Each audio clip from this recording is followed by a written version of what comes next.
Alors les sinus, donc, bon, comme vous le saviez, les gens ont des sinus. Ces sinus, on peut les classer selon 3 catégories. Il y a le grand sinus, le méga sinus, c'est-à-dire c'est un sinus qui est très volumineux, qui va occuper une grande partie du maxillaire supérieur. Et puis on a le sinus moyen, c'est-à-dire qui est lui un peu plus compact, un peu plus petit, mais qui reste quand même volumineux. Et puis il y a le petit sinus qui est vraiment un tout petit, beaucoup plus petit que le petit, le moyen et le grand. Voilà, le petit, le moyen et le grand sinus. Qu'est-ce qui se passe? Donc les patients vont avec le temps perdre leurs molaires, notamment les molaires supérieurs, parce que si on parle de sinus, on va parler des molaires et des prémolaires supérieurs. Quand ils vont perdre ces dents au niveau du secteur prémolo-molaire, il y a souvent une pneumatisation du sinus, c'est-à-dire que le sinus va avec sa membrane prendre l'emplacement où il y avait les racines. Il va grossir en quelque sorte. Voilà, il va grossir en quelque sorte. Et puis il y a des gens qui ont plus de chance et qui ont un petit sinus et qu'ils n'ont pas ce problème-là, c'est-à-dire ils perdent une dent, il y a une petite résorption osseuse en plus, et après il a un niveau osseux où on peut placer des implants. Donc à savoir qu'il faut un minimum de 8 mm pour placer un implant. Et puis même ce minimum de 8 mm, c'est en fonction de beaucoup de choses, parce qu'en fonction de la longueur de la dent qu'on va mettre, parce qu'il faut toujours étudier le rapport entre la dent du haut et la dent du bas, et puis on ne peut pas placer un implant de 8 mm pour remplacer une dent de 12 mm par exemple. Donc il faut qu'il y ait un rapport au minimum de 1 sur 1, c'est-à-dire si on a un implant de 8, il ne faut pas que la couronne dépasse les 8. 8, c'est le minimum. C'est le minimum. Plus c'est long, plus c'est long. Exactement, plus c'est long. Pas forcément, mais l'idéal c'est un 12-14 mm. Et là, c'est dans toutes les radios qui passent, c'est rare de voir une hauteur convenable. Voilà, c'est toujours très vraiment une faiblesse. Voilà, c'est une faiblesse parce que les sinus vont se pneumatiser, vont occuper la partie osseuse et donc il ne reste pas beaucoup d'os pour placer un implant. Donc il y a plusieurs, les chirurgiens ont beaucoup réfléchi, ils ont trouvé qu'il y avait plusieurs méthodes d'éviter et d'essayer de rendre service à ces patients en leur plaçant des implants. Donc dans les sinus, quand on a une perte une pneumatisation du sinus et un niveau osseux restant qui est de 6 mm, on peut déjà penser à faire la technique de Summers. La technique de Summers, comme l'été en anglais avec un seul. Alors cette technique consiste à quoi? Donc on fait un forage jusqu'à ces 6 mm, jusqu'à arriver à la corticale sinusienne. Et après, avec un instrument très fin, on va le placer et on va taper avec un maillet et on va casser un petit peu la base du sinus. Et on va prendre du matériau, c'est souvent les bêta-TCP parce qu'ils ont le plus de recul. C'est de l'os synthétique. Le bêta-TCP, c'est ce qu'on appelle un peu le BIOS. Voilà, c'est le BIOS. BIOS, c'est une marque d'ailleurs. Voilà, c'est une marque. Et comme c'est une marque, on dit souvent, on met du BIOS, en fait, c'est une marque parce qu'on l'utilise tellement souvent quand on parle que la marque est passée par le nom. Alors, on va mettre ces matériaux qui sont de l'os synthétique. C'est la poudre blanche de comblement, voilà, c'est de la poudre blanche qu'on va mélanger un petit peu avec le sang du patient, un petit peu de sérum physiologique et ça fait comme une pâte. Donc en fait c'est de l'os bovin, je crois, il y a différentes... Non, il y a une différence parce qu'on n'utilise pas là, c'est pas l'os bovin, c'est 100% synthétique. Le bêta-TCP c'est 100% synthétique. Voilà. Depuis les premiers François Jacob et tout ça, on évite ces os lipophilisés. Donc on va mettre les bêta-TCP et puis on va les pousser de telle manière à ce qu'ils se mettent en place entre la membrane de Schneider et la base de notre forage. Et puis l'implant, c'est le dernier élément qui vient et qui va se stabiliser sur les 6 mm de forage. Ensuite, il y a la partie haute qui va être carrément dans le sinus, mais enveloppée par les bêta-TCP. On laisse cicatriser pendant une période de 6 mois, et à partir de 6 mois, ce bêta-TCP est colonisé par des cellules osseuses, il devient une masse dure, et on peut placer les implants, mettre en charge les implants, c'est-à-dire qu'on peut mettre les couronnes sur les implants. C'est une technique qui est très fiable, que beaucoup de chirurgiens utilisent, pratiquement tous. C'est une technique qui est très sûre et qui n'a pas un grand inconvénient. Le seul, moi j'en ai utilisé plus, enfin ça fait des années que j'utilise cette technique, je n'ai pas eu de problème particulier. Les problèmes qui peuvent y avoir, c'est un problème de sinusite, ce qui est très rare. Moi j'en ai jamais vu, mais c'est ce qu'il c'est éventuellement ce qui pourrait où le sinus réagit mal. Voilà, ça dépend du patient. Voilà, ça dépend surtout de l'hygiène du patient, ça dépend aussi de l'acte chirurgical, est-ce qu'il a été fait correctement. Si déjà le patient a des problèmes de sinusite, voilà, il vaut mieux éviter.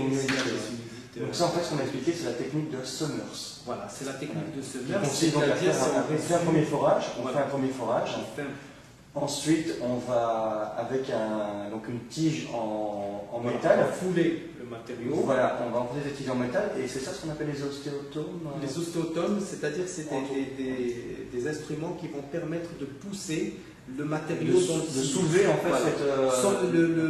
la tige, elle ne rentre pas dans le sinus, c'est uniquement le produit qui est poussé dans le sinus. Ouais. C'est la technique de Summers. Et l'autre technique qui est utilisée... Donc ça soulève un petit peu l'os, la corticale. Ça soulève la corticale avec sa membrane, et puis on met en place le matériau. La corticale, c'est le liseré blanc. Voilà, le liseré blanc, il est un peu soulevé, et on gagne quelques minutes, ça permet de gagner 2-3 mm. Non, on peut gagner plus, ça dépend de la quantité de matériau qu'on met, c'est-à-dire si on a une base de départ qui est de 6 mm, on peut placer un implant de 12 mm. De 12 mm sans aucun problème. Maintenant, parfois, donc, on n'a pas besoin d'autant, c'est-à-dire on a 9 mm, donc on va placer moins de matériaux, on va placer l'implant qui va être stable dans ces 9 mm, et puis la quantité d'apport du matériau est très très faible, et donc on n'est pas obligé d'attendre 6 mois, c'est-à-dire à partir de l'ostéo-intégration qui est de 3 mois, on peut placer les céramiques sur les implants. D'accord.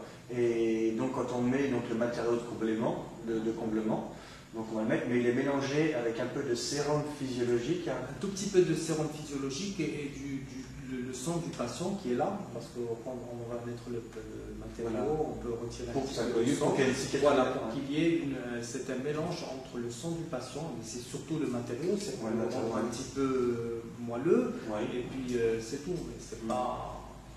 Quand on fait un comblement, oui, j'ai remarqué je vois souvent, on ne met pas le matériau synthétique, le comblement pur, on le mélange toujours avec un petit peu soit un broyat d'os qui a été fait lors du forage, on récupère un petit peu d'os, donc on le lie avec quelque chose, on ne met pas... On peut le mettre avec cet os, mais bon, maintenant certains praticiens déconseillent parce que souvent cet os qu'on a en périphérie, il est un peu pas très propre, entre parenthèses, et ils te disent qu'il vaut mieux ne pas l'utiliser comme ça. Mais d'autres praticiens, s'ils ont un site de prélèvement osseux juste à côté avec les instruments adéquats, ils peuvent prendre un petit peu d'os et mélanger avec ces bêta-TCP. Et ce qui est sûr, c'est que cette membrane sinusienne est très bien vascularisée, et cette vascularisation va permettre un échange de cellules osseuses avec cette masse, et on arrive toujours à avoir un très très très bon résultat. Alors, donc on a vu la première méthode, donc la technique de Summers. La technique de Summers, et maintenant on va essayer de parler de la technique par voie latérale.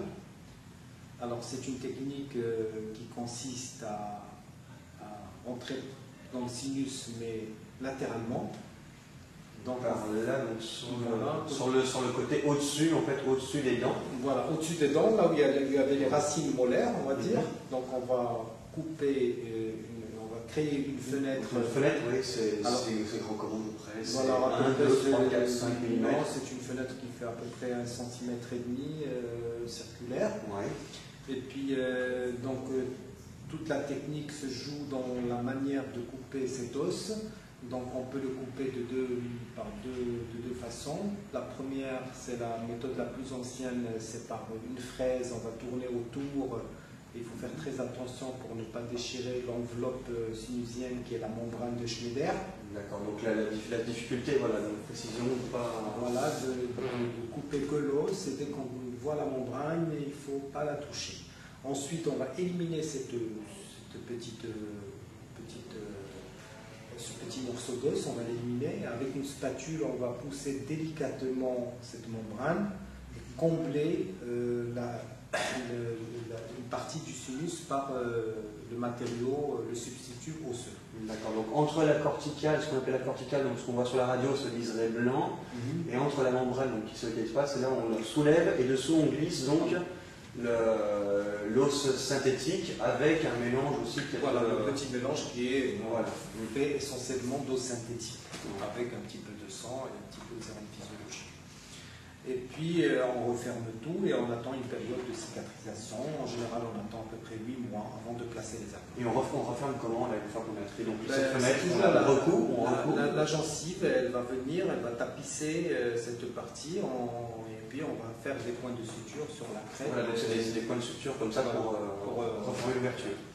Alors, dans la même technique, actuellement, on utilise la piézochirurgie qui est la piézo, c'est une machine qui va nous permettre de ne pas de fraiser l'os, mais de couper avec des ultrasons et de l'eau. Avec cette eau et ces ultrasons, on va pouvoir couper. Le grand avantage de cette technique, c'est que quand on arrive avec cet instrument, quand il touche la membrane, il ne la coupe pas. Il ne coupe que l'os. Il ne coupe que l'os et c'est un grand avantage, c'est une grande sécurité. Et puis c'est beaucoup moins agressif que la fraise, c'est beaucoup plus doux, donc les suites sont bien meilleures, la cicatrisation est meilleure et puis les patients le supportent très très très bien. C'est un grand avantage. On peut toujours utiliser cette piezo? Oui, on peut toujours utiliser cette piezo, il suffit que le chirurgien l'ait à sa disposition. C'est un matériel qui est un petit peu coûteux, mais c'est un gros investissement. Voilà, c'est un matériel qui rend énormément service.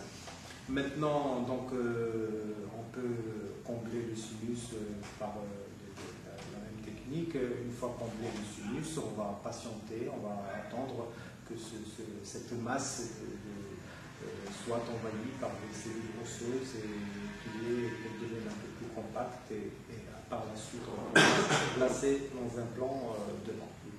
Alors j'ai vu certains cas où on peut faire le comblement et implanter directement, d'autres on ne peut pas, donc on peut faire ces deux méthodes. Et donc j'imagine qu'il y a des contraintes, on ne fait pas ce qu'on veut, on fait pas ce qu'on peut. Et quand est-ce qu'on peut implanter et faire le comblement et poser tout de suite l'implant? J'imagine déjà qu'il faut avoir une grande maîtrise. On utilise les deux méthodes, c'est-à-dire qu'on va placer l'implant en même temps dans la mesure où on a un minimum de 4 mm d'os entre la base du bas fond sinusien et la crête osseuse. Ces 4 mm d'os vont permettre à l'implant de rester stable. Et donc il y aura au moins 4 mm d'implants qui sont stables dans cet os, et le reste de l'implant, on va dire 6 mm ou 10, d'accord, c'est le reste de l'implant va être dans le matériau de comblement. Mais on ne peut pas mettre l'implant directement que dans le matériau de comblement. C'est-à-dire si on a un os résiduel qui est de 3 mm ou 2 mm, à ce moment-là, il vaut mieux patienter et mettre l'implant par la suite. Parce que sinon, l'os synthétique est très mou au début et puis on risque de perdre l'implant dans le sinus. Alors que donc, si on a un petit peu d'os, 5-6 mm, à ce moment-là, on place l'implant et il sera stabilisé par ces 5-6 mm et en même temps, l'autre partie va être noyée dans le substitut osseux. Par contre, on ne va pas faire supporter à cet implant une prothèse temporaire déjà. Non, il faut pas du tout, il faut qu'il soit parce qu'on n'a pas la stabilité primaire. Et puis là, il faut pratiquement... Donc à la rigueur, on peut poser les implants et mettre du provisoire devant, mais sur le fond, on mettra... Voilà, on peut mettre un appareil provisoire aussi sur le fond. Il ne faut pas que ça porte sur l'implant, donc pas de mise en charge immédiate sur... Alors maintenant, toujours, on revient au sinus. Il y a des techniques qui sont très très très fiables, qui permettent d'éviter tout ça. C'est-à-dire sur un sinus moyen, on peut placer un implant au niveau de la prémolaire, et puis au niveau de la molaire, on peut incliner un petit peu l'implant de telle manière à ce que le corps de l'implant parte parallèle avec la paroi antérieure du sinus. Cette inclinaison qui est de 35 à 45 degrés permet de gagner quelques millimètres et donc de placer une molaire, et c'est largement suffisant pour la mastication du patient. C'est une technique qui a été énormément développée par le docteur Paolo Malo, et c'est une technique mettre les implants inclinés pour éviter certains obstacles anatomiques. D'accord, donc le sinus est comme ça. Donc là, on a l'avant de la mâchoire avec prémolaire et canine devant. On va se mettre comme ceci, alors voilà, parallèlement à la paroi antérieure du sinus, avec un implant assez long, de minimum de 13 à 16 mm. Et par la suite, on peut corriger cette angulation par un pilier ondulé. Et on peut avoir... c'est un peu comme ce que je vois là. C'est un petit peu comme ce qu'on voit sur cette on peut l'enlever, bien sûr, pour essayer de le montrer. Ça décolle. Voilà. D'approcher de la caméra. Voilà, oui. Voilà, donc je donne l'explication. Là, on est en face d'un sinus, on peut être en face d'un sinus qui est assez grand. Et donc, on va incliner l'implant. Et cette inclinaison va nous permettre deux choses. D'abord, de se positionner là où on ne pouvait pas le mettre, l'implant. Et puis, de mettre un implant beaucoup plus long que si on travaillait en droit. Et donc, ça nous permet de gagner tout cet espace-là et sans combler le sinus. De la même manière, avec la même méthode, on peut gagner au niveau de la mandibule, quand le nerf mandibulaire est trop proche de la crête. Avec la résorption osseuse, souvent ce canal vasculo-nerveux peut parfois être très très proche de la crête et nous laisse pas poser d'implant dans cet axe. Il n'y a pas assez de hauteur. Voilà, donc qu'est-ce qu'on fait? On va placer l'implant à partir de la deuxième prémolaire, de l'incliner. Et donc ça nous permet de placer un implant très long et qui va venir s'ancrer dans la partie symphysaire qui a un os de très bonne qualité et corriger cette inclinaison par un pilier ondulé qu'on voit ici et nous permettre de placer une prothèse et d'éviter aux patients de mettre un appareillage amovible. C'est des implants spéciaux? C'est la technique. On peut le faire avec n'importe quel implant? Bon, on peut faire avec n'importe quel implant, certes, mais actuellement, l'implant qui a eu le plus de publications, où la recherche a été faite, ou le plus utilisé pour cette technique, est l'implant de Nobel. Et pas n'importe quel implant de Nobel, c'est l'implant qui a été développé par le docteur Paolo Malo, qui s'appelle l'implant Speedy. Speedy Groovy de Nobel. Ces implants sont conçus un petit peu pour ça. Donc ça rend énormément service. Ils sont chers ces implants? Ben, oui.